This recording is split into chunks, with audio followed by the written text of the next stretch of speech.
Welcome to the थियो study hub. मेरा नाम है शिवानी असवाल। अब आज करें बेटा चैप्टर 6 का पार्ट 2 सेक में एजुकेशन, जिन बच्चों का सब्जेक्ट है making the work place inclusive. ठीक है, सेमेस्टर 5 वाले बच्चों का बीए प्रोग्राम का सिलेबस देख लीजिए एक बार। 2 यूनिट है जिसमें 3 पार्ट, ये 3 चैप्टर हो चुके हैं। फिफ्थ हो चुका है। 6 चल रहा है हमारा चैप्टर जिसका पार्ट 2 है। ये पार्ट 1 इससे पहले मैं करा चुकी हूँ। आधा टॉपिक 95 का जो विकलांग अधिनियम है ये हम उसमें कर चुके हैं। अब करेंगे 2016 वाला जो कि इम्पॉर्टेंट है आपका। ठीक है, क्योंकि ये पूछा जाएगा, ये करंट है बिल्कुल, ये 100% चांस है इसके आने की। ठीक है बेटा, इसको अच्छे से लिख के कीजिएगा। ये मेरी इंस्टा टेलीग्राम चैनल आईडी, कोई भी क्वेश्चन क्वेरी हो आप मुझसे यहाँ पे पूछ सकते हैं। प्लस जो भी इंपॉर्टेंट क्वेश्चंस वगैरह होंगे वो मैं आपके टेलीग्राम चैनल आईडी पे भेज दूंगी। ये बेटा आपके सारे सब्जेक्ट है 5th सेमेस्टर के जो मैंने करा दिए हैं। लिंक्स सभी के नीचे डिस्क्रिप्शन बॉक्स में मिल जाएंगे। ये मैं आपको समझा चुकी हूँ। टॉपिक्स हैं आपके 6 चैप्टर के। The rights of person with disability bill 2016। देखो बेटा, इस बिल में क्या है, जो 95 वाला हमने बिल पूरा पढ़ लिया, उसके सारे पॉइंट जो है ना उसको इन्होंने और अच्छा कर दिया। उसमें थोड़े से चेंजेस ला दिए, क्योंकि पहले वाले बिल में क्या कमी थी कि उसमें सिर्फ 7 तरीके की विकलांगता को रखा गया। ठीक है, मैंने वो छतरी वाले उसमें दिखाया था ना, अम्ब्रेला बनी हुई थी जिसमें 7 होते हैं, वो वाला जो था सिर्फ 7 थे। लेकिन अब क्या कर दिया, 21 टाइप्स कर दिए इन्होंने। ठीक है, वो 21 सारे मैं पहले भी करा चुकी हूँ, एक बार अभी समझा दूंगी। बाकी ये पढ़ेंगे इसमें क्या क्या चेंजेस हुए। ठीक है, स्टार्ट करेंगे जिसमें क्या है, विकलांग व्यक्तियों का अधिकार अधिनियम RPWD 2016। पहले क्या था PWD, अब क्या हो गया RPWD। ठीक है, इसमें R जुड़ गया, इसे ध्यान रखिएगा, इसमें कंफ्यूज मत हो जाना, इसको ध्यान से देखो। 2014 में सामाजिक न्याय और आधिकारिक मंत्रालय के तहत विकलांग व्यक्तियों के अधिकार विधेयक का मसौदा तैयार किया गया, मतलब एक बिल बनाया गया, एक क्या कहते हैं ड्राफ्ट तैयार किया गया। मसौदा मतलब क्या, ड्राफ्ट। 2014 में बनना ये स्टार्ट हो गया और लागू कब होगा, 2016 में। देखो बेटा, बनने में और लागू होने में समय होता है। ठीक है, 2-3 साल लग जाते हैं इनको पूरा तैयार होने में। 2014 में स्टार्ट हुआ है ये। विधेयक को दुर्लभ सर्वसम्मति से पारित किया गया था। ठीक है, सामाजिक न्याय मंत्री या थारवान चंद्र गहलोत ने इसे पहले दिसंबर में उच्च सदन में विधेयक में पेश किया। इन्होंने कहा किया, इनको ऊपरी सदन में, जो कि क्या है हमारा राज्यसभा में इसको पेश किया गया। बिल विकलांग व्यक्ति के अधिकार 2006, ठीक है, और संबंधित मामलों पर संयुक्त राष्ट्र समिति पर भी विचार करता है। बिल क्या है, इन सारी चीज़ों के ऊपर विचार कर रहा है, जो इनके अधिकार हम पहले से पढ़ते हुए आ रहे हैं। ठीक है, भारतीय प्रधानमंत्री ने विकलांग व्यक्तियों के अधिकार विधेयक 2016 के पारित होने को एक ऐतिहासिक क्षण करार दिया। ठीक है, जो हमारे प्रधानमंत्री 2016 में कौन होंगे, नरेंद्र मोदी। उन्होंने क्या बोला है कि ये एक ऐतिहासिक क्षण है। ठीक है बेटा, सुलभ असेसिबल भारत आंदोलन का जबरदस्त ताकत देंगे। ठीक है, क्या बोल रहे हैं, इसको एक तरीके से स्ट्रॉन्ग बनाया जा रहा है। विकलांग व्यक्तियों के अधिकार अधिनियम 2016 25 दिसंबर 2016 तक को भारत सरकार ने कानून और न्याय मंत्री की राजपत्र अधिसूचना से लागू हुआ। ठीक है, कब हुआ है लागू, 25 दिसंबर, क्रिसमस वाले दिन लागू हो गया। विकलांग व्यक्ति समानता अवसर अधिकार का संरक्षण और पूर्ण भागीदारी अधिनियम 2095, ये वाला जो हमने पहले किया है, इसका पूरा नाम ये है, जो हमने पिछले वाले पार्ट में किया, पार्ट 1 में, यथार्थ रूप से कानून बन गया। भारत सरकार को एक व्यापक कानून विकलांग व्यक्ति के अधिकार अधिनियम 2016 को लागू करने में 2 दशक से अधिक का समय लगा। PWD 1995 का कानून उद्देश्य सार्वजनिक स्थलों, शिक्षा और रोजगार, ये उसके बारे में बता रहे कि उसका उद्देश्य क्या था। अब ये कि एक परफेक्ट कानून बनाने में 2 दशकों का टाइम लगे, क्योंकि 95 से बात चलती हुई आ रही है, 2016 में आके एक परफेक्ट कानून बना है जिसमें 21 टाइप की विकलांगता को इन्होंने रखा है। और एकीकरण के लिए अधिक से अधिक पहुंच की सुविधा प्रदान करना और विशेष रूप से मानसिक बीमार या विकलांगता वाले व्यक्तियों के लिए अधिकारों की सुरक्षा करना था। ठीक है, बेसिक क्या था कि इनके जो अधिकार हो उनको कोई हनन ना करे, उनकी कोई भी किसी प्रकार से गलत उपयोग ना हो, उनके अधिकारों का उनको मिल सके सुरक्षा। ठीक है, इस अधिनियम के पारित होने के पीछे अच्छे इरादे को विकलांग लोगों के दिव्यांगजन, ठीक है, इनका नाम चेंज करके क्या कर दिया था नरेंद्र मोदी द्वारा, दिव्यांग, पहले क्या था विकलांग, फिर उसको चेंज करके क्या कर दिया दिव्यांग। अब क्या कहा जा रहा है, दिव्यांग जन की शब्दावली में परिवर्तन में देखा जा सकता है। शब्दावली मतलब वर्ड को जो चेंज कर दिया गया, क्योंकि ये एक अच्छा वर्ड है। पहले वाले वर्ड जो था वो काफ़ी नेगेटिव था, होता जा रहा था। विकलांग विकलांग लोग हंसी मजाक में ले रहे थे इस वर्ड को, ठीक है, अच्छा वर्ड नहीं था, इसको चेंज करके कर दिया दिव्य अंग। दिव्य मतलब एक बहुत अच्छी दिव्य चीज़ हो, कोई बहुत लौकिक चीज़ होती है ना, वो उस हिसाब से दिव्य अंग है इनके पास। इसलिए हालांकि इस शब्दावली में विकलांग व्यक्तियों को देवीय लोग कहने से संबंध में सभी बहसें शुरू कर दी है, ठीक है। मतलब ये कि अब वो आलोचना भी कहीं ना कहीं हो जाती है, बहस हो जाती है कि अब कोई बात नहीं, ये तो चलता रहता है, उसको छोड़ो। बस ये कि विकलांग वाला वर्ड जो चेंज करके दिव्यांग कर दिया गया है इस वाले अधिनियम के तहत, ठीक है। अब इसका नाम क्या है, RPWD। पहले वाले का नाम क्या था, PWD। अब इसका क्या है, RPWD। 2016 अधिनियम में नई बात यह है कि इसमें बौद्धिक अक्षमता और भाषा से संबंधित अक्षमता को विकलांगता के रूप में मान्यता दी गई है। इसमें क्या है, न्यू चीज़ें ऐड कर दी गई है। बौद्धिक वालों को भी, भाषा वालों को, जो लोग बोल नहीं पा रहे, जिनको दिक्कत है बोलने में, उन सबको इसमें ऐड कर दिया गया है। प्लस एसिड अटैक वाले थे जो, उनको भी ऐड कर दिया गया। बहुत सारे 21 टाइप इन्होंने ऐड करे हैं जो इसके पूर्व अधिनियम में नहीं थे। पहले वाले में जो जो चीज़ें नहीं थी, जो जो कमियां रह गई थी 95 वाले में, उसको चेंज करके इसमें बना दी गई। यह अधिनियम कई प्रकार की आशंकाओं को अपने में शामिल करने की दृष्टि से काफ़ी व्यापक है। मतलब इसका क्षेत्र काफ़ी बड़ा है, बहुत सारी आशंकाओं को इसने अपने अंदर ले लिया, उसको इंक्लूड किया। इसमें विकलांगों की कई श्रेणियां जैसे बौनापन, ये भी ऐड कर दिया गया। देखो अगर हाइट नहीं है तो काम करने में दिक्कत आएगी, उसको जॉब्स वगैरह नहीं मिल पाएगी, है ना। गलत तो उनके साथ भी होगा, कहीं भी जाएंगे उनके साथ बुरा व्यवहार हो, तो उनको भी विकलांगता में ले लिया गया इन्होंने, ठीक है।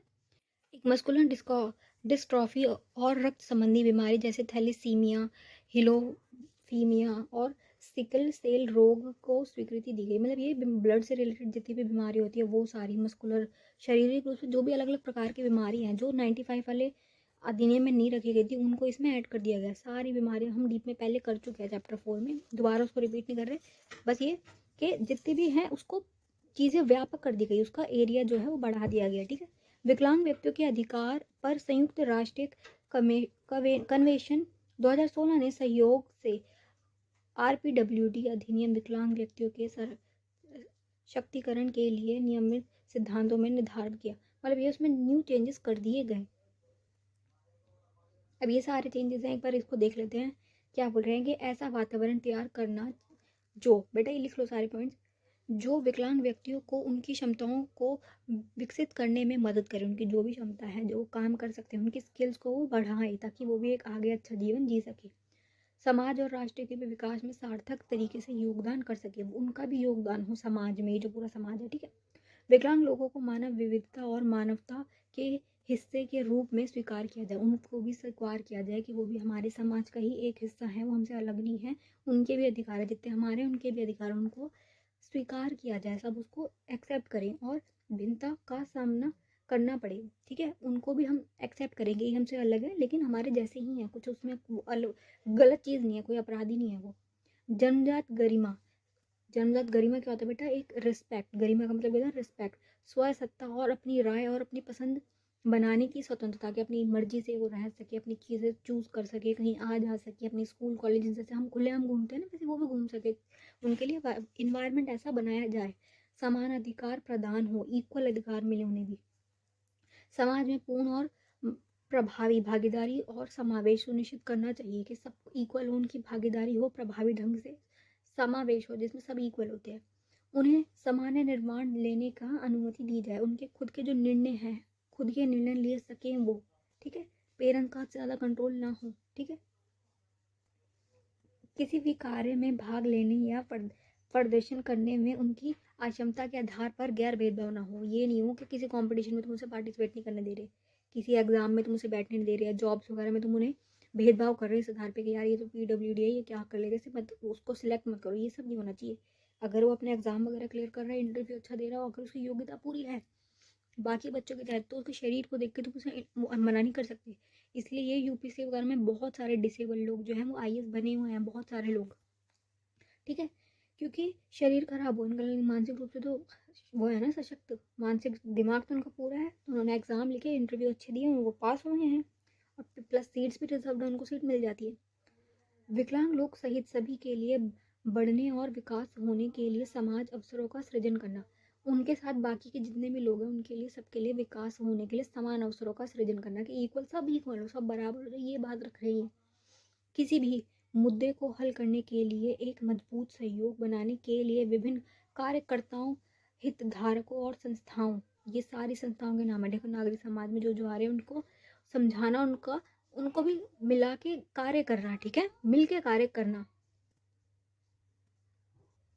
अब बेटा ये देखो, सारे जो पॉइंट्स हैं ना इनको लिख लेना, क्योंकि देखो ये इंपॉर्टेंट होता है। ये जो कंटेंट है ये तो आप खुद से भी लिख सकते हो, आपको ये समझ आ जाएगा तो ये तो बना के लिख सकते हो, आरक्षण सबको पता है, ये आप खुद से लिख देना, बट ये मत भूल जाना। अब हम करेंगे 2016 के प्रमुख प्रावधान, जैसे हमने 95 पे करे थे, उसके लिख के रखो अलग एक पेज पे, और इसके अलग पेज पे लिखो, ठीक है। इसमें क्या है, RPWD, ठीक है, इसके प्रावधान, इसमें क्या है, मान्यता प्राप्त 21 आक्षमताएं, पहले कितनी थी, टोटल 7, केवल 7 थी पहले, अब कितनी कर दी गई, 21, इस बात को मत भूलना। नए कानून के तहत विकलांगों की मौजूदा संख्या 7 से बढ़ाकर 21 कर दी गई, ये इंपॉर्टेंट है। इस अधिनियम द्वारा मान्यता प्राप्त अक्षमताओं में दृष्टिहीनता, ठीक है, एक तो ये होगा कि ब्लाइंड हो रहे हैं कोई, और एक होगी कम दृष्टि के, दिख तो रहा है लेकिन थोड़ा कम दिख रहा है, दिक्कत हो रही है देखने में, कम दृष्टि, कुष्ठ से ठीक होने कर दिया गया। इस वाले व्यक्ति श्रवण बाधिता, सुन नहीं सकते, जो श्रवण वाले बाधिता, सुनने में कठिनाई, मतलब सुनाई आ रहा है लेकिन दिक्कत है सुनने में, कम सुनाई आ रहा है, या फिर बहुत ही कम, ना के बराबर सुनाई आ रही है शब्द, चलने की आशंका के चल नहीं पा रहे, ठीक तरीके से चल नहीं पा रहे, बौनापन, बौद्धिक मतलब दिमाग से जो भी आएंगे, ऑटिज्म वगैरह, दिमागी रूप से जो भी दिक्कत है वो, मानसिक बीमारियां, ऑटिज्म, स्पेक्ट्रम विकार, सेरेब्रम प्लासी, मस्कुलर डिस्ट्रॉफी, जैसे ये सारी स्थितियाँ, विशेष सीखने की अक्षमता, ये सारे इसके नाम है बेटा, ये 21 टाइप्स जो है पूरे लिख लीजिए। सेल्स रो बाहर, ब्लड रेट जितनी प्रॉब्लम होगी, एसिड एंजाइटी अटैक भी इसमें ले लिया गया, एंजाइटी वाले अटैक्स पड़ते हैं ना जिन लोगों को, वो हो गया, प्लासी रोग हो गया, अलग अलग प्रकार की कई विकलांगता है, 21 इन्होंने भी नहीं बताई, प्लस ये सारे इनके लिख लो, टोटल जो है। साथ ही यह कानून आवश्यकता पड़ने पर और भी अधिक प्रकार की आशंकाओं को जोड़ने के लिए केंद्र सरकार को अविष्टित शक्ति मान्यता देता है, मतलब ये जो और भी प्रकार की हैं उनको भी जोड़ सकते हैं, अभी सिर्फ 21 कर दी गई, जो कि काफ़ी अच्छी चीज़ है। एसिड अटैक का भी लिखना बेटा, इसमें उसको ऐड कर लिया गया है, एसिड अटैक को, इनमें, ताकि क्या है, इनके अधिकार, इनको जो भत्ता मिलता है, भत्ता मीन्स जो इनको पैसे मिलते हैं ना, पेंशन जो है बेटा, इनको भी मिल सके, प्लस क्या, आरक्षण का चेंज कर दिया, पहले वाले में क्या था, केवल 3% आरक्षण दी जा रही थी, 95 वाले में 3% थी, अब उसको बढ़ा के 4% कर दी गई, आरक्षण बढ़ा दिया गया थोड़ा सा, ठीक है, 1% ही बढ़ाया लेकिन फिर भी बढ़ा दिया गया। सामान्य शिक्षा प्रदान करेगी, और अलग अलग जो सरकारी अधिकारी होते हैं, जितने भी संस्थाएं होती है, वहाँ पर क्या है, इनको, इन बच्चों को इन संस्थाओं में फ्री में शिक्षा मिलेगी, 12th तक, 1 to 12 फ्री शिक्षा इन बच्चों की, ठीक है, ये वाली बात हम पहले भी कर चुके हैं। 6 से लेकर 18 वर्ष की आयु के बीच में जितने भी बच्चे होंगे, प्रत्येक बच्चे को मुफ्त शिक्षा मिलेगी, ये वाले बच्चों को फ्री शिक्षा है, ठीक है। नॉर्मल बच्चों की 1 to 8 होती है, इनकी 1 to 12 फ्री है पूरी। विकलांगता का प्रतिशत, अब ये जो विकलांगता का प्रतिशत है ये बढ़ता जा रहा है, इसे कम करेंगे, ये कि कैसे कम किया जा सकता है। अधिनियम यह भी स्पष्ट करता है कि हम कम से कम 40% विकलांगता वाले व्यक्ति शिक्षा को, रोजगार और आरक्षण जैसे लाभों से हकदार करेंगे, मतलब मिनिमम 40% ऐसे लोग हों जिनको फ़ायदा मिल सके, ये कह रहे हैं, क्योंकि ये इनको फ़ायदा नहीं मिल पाता, ठीक है। अन्य अधिकार, अन्य अधिकारों में क्या बोला गया, इनके अधिकारों में क्या क्या कहा गया है। यह अधिनियम कई अन्य अधिकार भी प्रदान करता है, जैसे कि सार्वजनिक भवनों, प्रतिष्ठानों, विकलांगों की बाधिरहित पहुंच शामिल हो, कि जो अलग अलग जगहें हैं, जैसे मूवी हॉल हो गई, सिनेमा वगैरह हो गए, मेट्रो स्टेशन हो गए, अलग अलग बहुत सारी जगहें हैं, वहाँ पे ना ये बाधा रहित पहुंच हो इनकी, ये लोग भी जा सकें, इनको वहाँ जाने में दिक्कत ना हो। निजी फार्म और प्रतिशत में परिभाषा में शामिल करने के लिए संशोधित किया गया है, जिसमें पहले केवल सरकारी निकायों में संदर्भित किया जाता था। ऐसे भी प्रतिष्ठानों को यह सुनिश्चित करना होगा कि विकलांग व्यक्तियों को भवनों, परिवहन के आने जाने की बसेस वगैरह, जितने भी परिवहन होते हैं, मेट्रो हो गई, ठीक है, जितने भी हमारे यात्रा के संचालन वाले होते हैं ना पूरे, ये उस सब में इनका भी पहुँचो, कि ऐसा बनाया जाए, जैसे मान लो सरकारी बिल्डिंग है, उनमें तो उन्होंने बोल दिया कि तुम बनाओ इनके हिसाब से कि ये भी आ सके, रैंप वॉक पूरा बना हुआ हो। लेकिन जो प्राइवेट वाले हैं, जैसे प्राइवेट बैंक वाले हो गए, प्राइवेट स्कूल वाले हो गए, उन्हें भी बोला गया कि तुम्हें भी बनाना पड़ेगा, इनके लिए अधिकार इनको दे दिया गया कि ताकि ये आ जा सकें। प्रणाली में सभी प्रकार के सार्वजनिक बुनियादी ढांचों में बड़ा मुक्त पहुंच उपलब्ध हो। जितने भी सार्वजनिक ढांचे हैं प्लस प्राइवेट वाले सब जगहों पे इनके लिए बनाया जाए ताकि ये आ जा सके। लिफ्टों में ये कैसे जाएंगे क्योंकि इनकी व्हील चेयर होती है, तो लिफ्ट को ऐसा बनाया जाए, डिज़ाइन ऐसा हो कि इनकी व्हील चेयर आराम से अंदर जा सके और बाहर आ सके, टकराए ना। ठीक है, देखो बेटा क्या है दंड का प्रावधान, इसमें क्या बोल रहे हैं ये दंड के प्रावधान में कि 1905 वाले में इतना खास दंड के ऊपर ध्यान नहीं दिया गया था, लेकिन 2016 वाले में दंड के ऊपर ध्यान दिया गया कि यदि कोई इनका उल्लंघन करता है इनके अधिकारों का तो क्या कर रहे हैं 10,000 से लेके 5 लाख तक का जुर्माना। ठीक है, 5 लाख तक का तुम्हें जुर्माना भरना पड़ेगा। प्लस इस बिल में ये कहा गया था कि 6 महीने से लेकर 2 साल तक की जेल होगी, लेकिन बाद में इसको ना रखा नहीं गया, जेल वाला नहीं रखा गया, बस क्या है जुर्माना रखा गया है कि यदि तुम गलत करते हो इनके साथ, इनके जितने भी अधिकार अभी हमने ऊपर करे हैं उनके उल्लंघन पर तुम्हें 50,000 से 5 लाख तक का जुर्माना। ठीक है, चेंजेस क्या हुए, 10,000 से उसको सीमा बढ़ा दी, 50,000 से 5 लाख का जुर्माना। और जो ये 6 महीने और 2 साल तक की जेल का प्रावधान था ये नहीं है, इसको नहीं रखा गया, बस जुर्माना है। ठीक है, नेक्स्ट देखेंगे मानसिक रूप से बीमार व्यक्तियों का संरक्षण। अब इसमें क्या बोल रहे हैं, संरक्षण दिया जाएगा जो मानसिक रूप से हैं, जैसे ऑटिज्म वाले थे ना वैसे उस प्रकार से 2016 के अधिनियम में मानसिक रूप से बीमार व्यक्तियों की संरक्षण का प्रावधान निर्धारित किया गया है। जिला अदालतों 2 प्रकार की संरक्षण प्रदान कर सकती है। जिला अदालतें 2 प्रकार का संरक्षण देगी। पहली, सीमित अभिभावक होते हैं जिसमें मानसिक रूप से बीमार व्यक्तियों के साथ संयुक्त निर्माण लेना होता है। दूसरा, पूर्ण अभिभावक है जिसमें मानसिक रूप के बीमार व्यक्तियों की ओर से उनके परामर्श किए बिना निर्णय लेना होता है।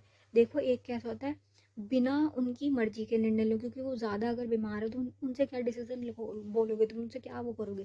पहले में क्या, उनके अभिभावक मतलब उनके पेरेंट्स जो है उनकी सहमति से तुम डिसीजन लोगे उनके लिए। दूसरे में तुम खुद डिसीजन ले सकते हो क्योंकि उसकी हालत बहुत ज़्यादा ख़राब है, वो कुछ बोल नहीं सकते। मतलब मान लो पूरा ही एक तरीके से मानसिक रूप से पूरी तरीके से अगर कोई बीमार है तो तुम डिसीजन ले सकते हो। ठीक है, बगैर उसके पेरेंट्स की उससे कि उसके लिए क्या इलाज ठीक है, क्या कर किया जाना चाहिए। मगर ये देखो नॉर्मल लाइफ में अगर डे टू डे लाइफ में बात करूँ तो अभिभावकों की बात मानी जाती है, चाहे कितना ही कोई बीमार हो तुम उनके माँ बाप की मर्जी से तो कुछ करोगे नहीं, है ना। बस ये ऐसे प्रावधान है।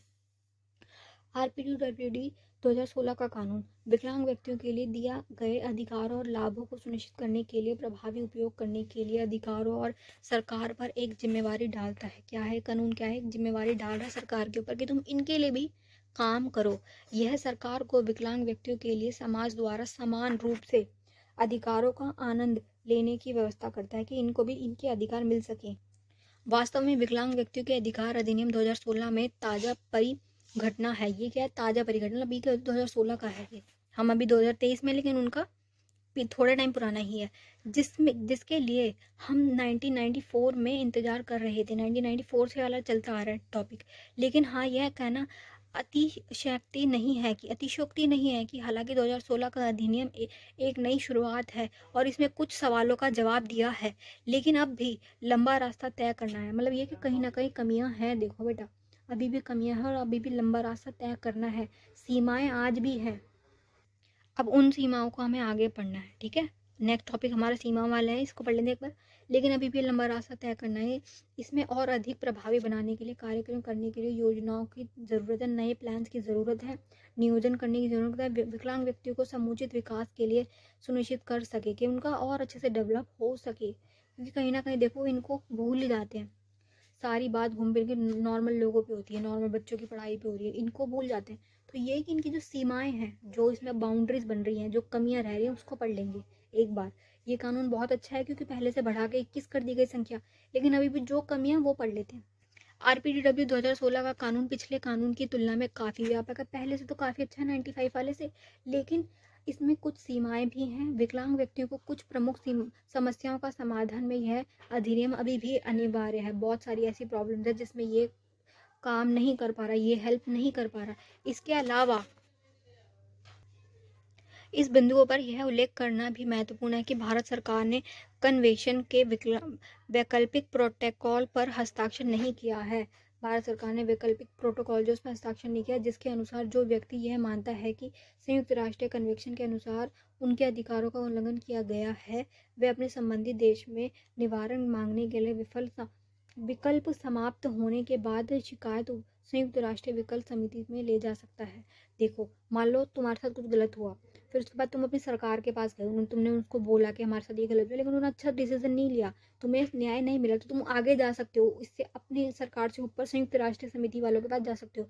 इसके ऊपर हमारी सरकार ने सिग्नेचर्स नहीं किए हैं, यहीं तक रोक देगा सरकार तक, कि जो भी समस्या यहीं तक सुलझा लो, इससे ऊपर आगे नहीं जाना, उस पर सिग्नेचर्स नहीं किए, ठीक है। ले जा सकते हैं। वैकल्पिक प्रोटोकॉल पर हस्ताक्षर नहीं करने का यह कार्य हमारे प्रतिबंध को कमजोर बनाता है। देखो, अगर इन्होंने सिग्नेचर नहीं किया, क्योंकि ये चाह रहे यहीं तक रहे, मामला आगे ना जाए, हमारे देश की कमियां जो है इंटरनेशनल लेवल पर ना जाए, इन्होंने इसलिए तो नहीं किया सिग्नेचर।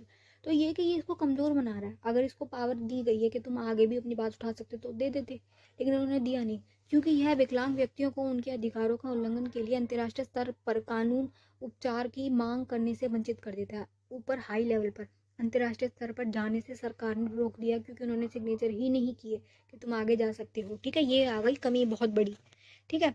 अधिनियम में कुछ कमजोर बिंदु भी हैं, कुछ बहुत सारे कमजोर बिंदु है। देखो, क्योंकि देखो, तुम सिर्फ जुर्माना लगा रहे हो, तुम जेल वेल का प्रावधान नहीं रख रहे, तो कौन तुम्हारी बात मानेगा। इनके अधिकारों का उल्लंघन होगा, क्योंकि लोगों को फर्क नहीं पड़ता, पैसे तो दे देंगे। तो ये क्या है कि कुछ कमजोर बिंदु हैं जो अधिनियम के उद्देश्य को पूर्ति नहीं करने, जैसे REA, RED और RLD जैसे तंत्रिक विकास संबंधी विकारों में पीड़ित विकलांग व्यक्ति में मामले में ज़्यादा प्रकाश नहीं डाला गया है। मतलब बहुत सारे ऐसे विकलांग के टाइप्स हैं जिसके ऊपर ध्यान नहीं दिया गया। पहले से कर दी संख्या ज़्यादा, 7 से 21 कर दी, लेकिन अभी भी बहुत सारे टाइप्स बचे हुए हैं जिन पर ध्यान ही नहीं दिया गया। इस अधिनियम में विशेष शिक्षण अक्षमताओं पर गंभीरता से आकलन करते के मुद्दों पर कई प्रकारों पर नहीं डाला गया। मतलब कि बहुत डीप में तुमने उस पर ध्यान नहीं दिया, कई प्रकार की गंभीरता पर तुमने नहीं ध्यान दिया, जो इस अधिनियम को सीमित करता है। क्योंकि अदालतों और शैक्षणिक संस्थान में विभिन्न अवसरों पर विकलांगों के उचित प्रतिशत के साथ SLD प्रमाण पत्र की आवश्यकता होती है। अब देखो, तुम्हें ये प्रूफ करना पड़ता है कि तुम PWD हो। अभी जो प्रूफ करने वाली सिचुएशन है ना, यहाँ दिक्कत आती है कि इनको प्रमाण पत्र ही नहीं मिल पाता इन बच्चों को, ठीक है। ऐसा लगता है कि दिशा निर्देश के लिए नीति निर्माताओं और विज्ञान विशेषज्ञों समिति ने सदस्यों ने इस तथ्य को अनदेखा कर दिया गया। ये जो इनका प्रमाण पत्र वाला टॉपिक है, इसको अनदेखा कर दिया गया। SLT की न्यूरो डेवलपमेंट विकास के तहत इसका विकार है, ठीक है।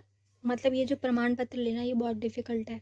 प्लस इन्होंने शिक्षा के ऊपर खास इतना वो नहीं करा, सिर्फ बोल दिया गया, बातें सिर्फ किताबों तक लिखी हुई हैं, जो तुमने लिख दिया है ना, दस्तावेजों में, लेकिन धरातल पे उपयोग हो भी रही है कि नहीं हो रही, ये भी तो देखो। हालांकि इस कानून में विशेष सीखने की क्षमताओं शामिल है, हाँ, इन्होंने ये वाली बातें बोली, लेकिन ALD का उद्देश्य परिमाणिक तैयार नहीं किया गया है। इन्होंने क्या है, इसको ढंग से तैयार नहीं किया। मनोचिकित्सकों, जो बच्चों और किशोरों में व्यवस्था में संबंधित, मतलब बेटा के मनोचिकित्सक जो हैं उनके ऊपर ध्यान नहीं दिया गया, कि जो बच्चों को संभालेंगे उन पे ध्यान नहीं दिया गया। बहुत सारी चीज़ों पे इन्होंने ध्यान नहीं दिया, इनको अवॉइड कर दिया। ये कि जो टीचर्स हैं उनके पास ज्ञान संबंधी पूरी वो नहीं है, उनके पास खुद के पास ज्ञान नहीं है, खराब गुणवत्ता दे रहे हो, पैसा जो है, वित्तीय पोषण जो है वो गायब हो गया, आधा पैसा भ्रष्टाचार में चला गया। पूरा तंत्र जो इन्होंने बनाया उसमें बहुत सारी कमियां देखी जा सकती है। रियल लाइफ में जो उनकी सिचुएशन है आज भी खराब ही है। निश्चित ही एक समावेशी शिक्षा प्रणाली की दिशा में काम करने की तत्कालीन आवश्यकता है। हमें और ज़्यादा इसको अच्छा करने की ज़रूरत है, कि जिससे अच्छे तरीके से इनको हो देखा जाए कि जो इतना पैसा आ रहा है वो पैसा जा कहाँ रहा है, ठीक है बेटा। बेसिक इसमें यही है। बाकी best of luck for your exam.